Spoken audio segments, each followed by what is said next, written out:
From a Leitrim perspective, look, we got what we wanted. Promotion was the big thing when we were starting. Now we looked at where we could be, and to be fair, the leg up really was the FBD game against Mayo. Whereas we only got the one game in the FBD, we showed them, the lads, that they could compete. Leitrim has to beat 3 Division 1 teams to win a Connacht title, but that's because there's 3 Division 1 teams in Connacht. So in the end of the day, it doesn't really matter. It's about probably our own performance and how we can go out and perform against Roscommon on day one and see where we can compete. I know in the last couple of years, Roscommon has given them a little bit of a trim, and so we look at how we can maybe stem that tide and maybe even turn around in our favour.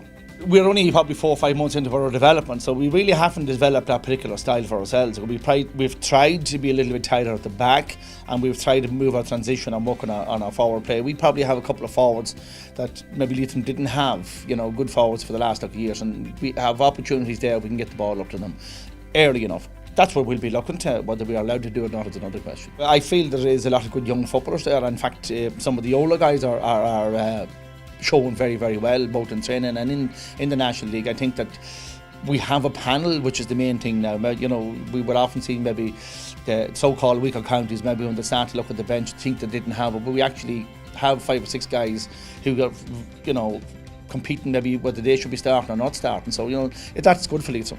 Beating Roscommon would be a success for Leitrim because of where they have been for the last number of years. So, it's very important that we go out against Roscommon and that we're very competitive and that we don't give up and that we keep running until the very end. And, if the result takes us across the line, so be it. But I think that's where we need to be, that we can compete with these fellas.